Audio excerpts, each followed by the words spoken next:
ರಾಜ್ಯಾದ್ಯಂತ ಹಸಿರು ಪ್ರದೇಶ ಹೆಚ್ಚಿಸಲು ಪ್ರಸ್ತುತ ವರ್ಷ 5 ಕೋಟಿ ಸಸಿ ನೆಡುವ ಗುರಿ ಹೊಂದಲಾಗಿದೆ ಎಂದು ಅರಣ್ಯ ಸಚಿವ ಈಶ್ವರ್ ಖಂಡ್ರೆ ಹೇಳಿದರು. ಭಾಲ್ಕಿ ಪಟ್ಟಣದ ಹಿರೇಮಠ ಸಂಸ್ಥಾನದ ಗುರುಪ್ರಸಾದ ಶಾಲೆಯ ಆವರಣದಲ್ಲಿ ಪರಿಸರ ದಿನಾಚರಣೆ ಅಂಗವಾಗಿ ಬುಧವಾರ ಸಸಿಗಳಿಗೆ ನೀರೆರೆದು ಮಾತನಾಡಿದರು. ಕಳೆದ ವರ್ಷ ರಾಜ್ಯದಲ್ಲಿ 5.40 ಕೋಟಿ ಸಸಿಗಳನ್ನು ನೆಡುವ ಮೂಲಕ ದಾಖಲೆ ಮಾಡಿದ್ದೇವೆ. ಜಿಲ್ಲೆಯಲ್ಲಿ ಮುಂದಿನ 5 ವರ್ಷಗಳಲ್ಲಿ 1 ಕೋಟಿ ಸಸಿ ನೆಡುವ ಕಾರ್ಯಕ್ರಮ ಹಾಕಿಕೊಂಡಿದ್ದೇವೆ. ನೆಟ್ಟ ಸಸಿಗಳ ಸಂರಕ್ಷಣೆಗೂ ಯೋಜನೆ ರೂಪಿಸಿದ್ದೇವೆ. ಸಣ್ಣ ಸಸಿಗಳ ಬೆಳವಣಿಗೆ ಕುಂಠಿತಗೊಳ್ಳುತ್ತಿವೆ. ಹೀಗಾಗಿ ಹೆಚ್ಚು ಎತ್ತರದ ಸಸಿಗಳನ್ನು ನೆಡಲು ಮುಂದಾಗಿದ್ದೇವೆ ಎಂದರು. ಪರಿಸರ ನಾಶದಿಂದ ತಾಪಮಾನ ಹೆಚ್ಚುತ್ತಿದೆ, ಮಳೆಯ ಕೊರತೆ ಉಂಟಾಗ್ತಿದೆ. ಮುಂದಿನ ಪೀಳಿಗೆ ಆರೋಗ್ಯ ಪೂರ್ಣ ಜೀವನ ನಡೆಸಲು ಪರಿಸರ ಸಂರಕ್ಷಣೆ ಅಗತ್ಯವಾಗಿದೆ. ಮಕ್ಕಳು ಪರಿಸರದ ಅಗತ್ಯತೆ ಬಗ್ಗೆ ಮನವರಿಕೆ ಮಾಡಿಕೊಂಡು ಮನೆಗೊಂದು ಗಿಡ ನೆಟ್ಟು ಅವುಗಳನ್ನು ಪೋಷಣೆ ಮಾಡಬೇಕೆಂದು ತಿಳಿಸಿದರು. ಸಾನ್ನಿಧ್ಯ ವಹಿಸಿದ್ದ ನಾಡೋಜ ಡಾಕ್ಟರ್ ಬಸವಲಿಂಗ ಪಟ್ಟದೇವರು ಮಾತನಾಡಿ, ಪರಿಸರ ನಾಶದಿಂದ ತಾಪಮಾನ ಹೆಚ್ಚಾಗಿ ತೊಂದರೆ ಅನುಭವಿಸುತ್ತಿದ್ದೇವೆ. ಆದರೂ ಪರಿಸರದ ರಕ್ಷಣೆ ಬಗ್ಗೆ ಕಾಳಜಿ ವಹಿಸುತ್ತಿಲ್ಲ ಎಂದು ಕಳವಳ ವ್ಯಕ್ತಪಡಿಸಿದರು. ಮಕ್ಕಳು ಪ್ರತಿ ವರ್ಷ ಬರ್ತ್ಡೇ ದಿನದಂದು ಒಂದೊಂದು ಗಿಡ ನೆಡುವ ಸಂಕಲ್ಪ ಮಾಡಬೇಕೆಂದು ತಿಳಿಸಿದರು. ಈ ಸಂದರ್ಭದಲ್ಲಿ ನೂತನ ಸಂಸದ ಸಾಗರ್ ಖಂಡ್ರೆ, ತಾಲೂಕು ಕಾಂಗ್ರೆಸ್ ಅಧ್ಯಕ್ಷ ಹನುಮಂತ್ ಚವ್ಹಾಣ್, ಸಾಮಾಜಿಕ ವಲಯ ಜಿಲ್ಲಾಧಿಕಾರಿ ಎಬಿ ಪಾಟೀಲ್, ಸಂಗಮೇಶ್ ಹುಣಜೆ ಮದಕಟ್ಟಿ, ರವೀಂದ್ರ ಚಿಡುಗುಪ್ಪೆ, ರಾಜ್ಕುಮಾರ್ ಬಿರಾದರ್, ಟಿಂಕು ರಾಜ್ಭವನ್ ಜೊತೆಗೆ ಅನೇಕರು ಶಾಲೆಯ ಉಪಸ್ಥಿತರಿದ್ದರು. ಶಾಲೆಯ ಮುಖ್ಯ ಗುರು ಬಾಬು ಬೆಲ್ದಾಳ್ ಸೇರಿದಂತೆ ಹಲವರು ಇದ್ದರು.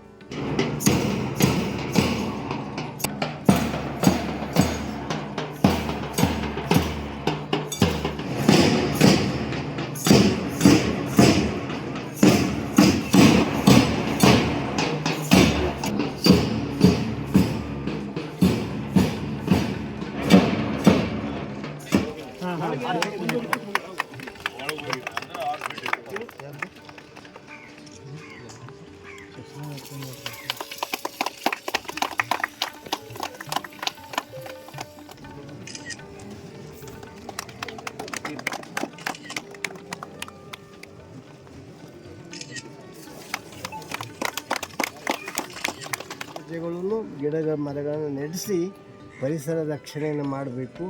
ಇಲ್ಲಂದ್ರೆ ದಿನದಿನಕ್ಕೆ ಉಷ್ಣತೆ ಹೆಚ್ಚಾಗಿ ನಾವು ಬದುಕಲಿಕ್ಕೆ ಆಗಲಾರದಂಥ ಸ್ಥಿತಿ ಬರ್ತದೆ. ಎಲ್ಲರೂ ಒಂದು ಗಿಡ ನೆಡುವ ಸಂಕಲ್ಪ ಮಾಡಿದ್ರೆ ಖಂಡಿತವಾಗಿಯೂ ಈ ಪರಿಸರ ಬೆಳೀತದೆ.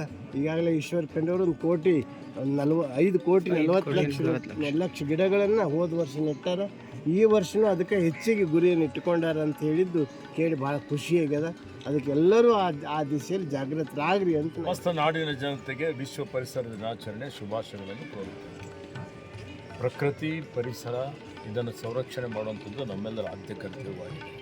ಕೊರೋನಾ ಬಂದಂಥ ಸಂದರ್ಭದಲ್ಲಿ ಆಕ್ಸಿಜನ್ ಕೊರತೆಯಿಂದ ಜನ ಹಾದಿಯಲ್ಲಿ ಬೀದಿಯಲ್ಲಿ ಸತ್ತಿದ್ದು ನೋಡಿದ್ದೇವೆ. ಆಕ್ಸಿಜನ್ ಕೊಡೋರು ಯಾರು? ಪರಿಸರ ಉಳಿಸೋರು ಯಾರು? ಪ್ರಕೃತಿ ಉಳಿಸೋರು ಯಾರು? ಇವತ್ತು ಮರ ಗಿಡ ಇವತ್ತು ಇಂಗಾಲನ್ನು ಸೇವನೆ ಮಾಡಿ ಆಕ್ಸಿಜನ್ ಕೊಡ್ತಾರೆ. ಇವತ್ತು ಆ ಒಂದು ನಿಟ್ಟಿನಲ್ಲಿ ಇವತ್ತು ಮರಗಿಡಗಳು ಬೆಳೆಸುವಂಥದ್ದು, ಅರಣ್ಯ ಸಂಪತ್ತು ಹೆಚ್ಚಿಗೆ ಮಾಡುವಂಥದ್ದು, ಇವತ್ತು ಹಸಿರು ವಲಯ ಜಾಸ್ತಿ ಮಾಡಲಿಕ್ಕೆ ನಮ್ಮ ಸರ್ಕಾರ ಆದ್ಯತೆ ಮೇರೆಗೆ ಹೋದ ವರ್ಷ 5 ಕೋಟಿ 40 ಲಕ್ಷ ಸಸಿಗಳನ್ನು ನೆಟ್ಟಿದ್ದೇವೆ. ಈ ವರ್ಷ 5 ಕೋಟಿ ಸಸಿ ನೆಡಬೇಕು ಅನ್ನುವಂಥ ಗುರಿಯನ್ನು ಇಟ್ಟುಕೊಂಡಿದ್ದೇವೆ.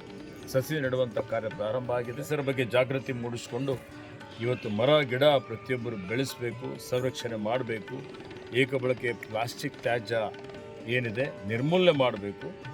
ಇವೆಲ್ಲವೂ ಮಾಡುವುದರಿಂದ ಇವತ್ತು ಮುಂದಿನ ದಿನಮಾನಗಳಲ್ಲಿ ಪ್ರಕೃತಿ ಪರಿಸರ ಉಳಿಸಲಿಕ್ಕೆ ಸಾಧ್ಯ ಆಗ್ತದೆ ಅನ್ನುವಂಥ ಒಂದು ವಿನಂತಿಯನ್ನು ತಮ್ಮ ಮಾಧ್ಯಮದ ಮುಖಾಂತರ ಇಡೀ ರಾಜ್ಯದ ಜನರಿಗೆ ನಾನು ಹೇಳಲಿಕ್ಕೆ ಬಯಸ್ತೇನೆ.